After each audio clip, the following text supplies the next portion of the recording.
मुझे क्या पता तुमसे हंसी कोई है या नहीं। तुम्हारे सिवा कभी किसी को गौर से नहीं देखा।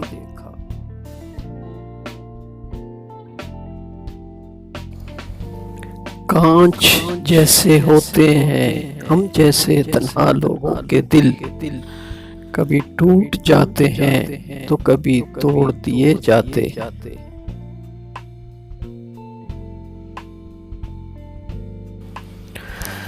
तेरी मोहब्बत की हिफाजत कुछ इस तरह की हमने। जब कभी किसी ने प्यार से देखा तो नजरें झुका ली हमने।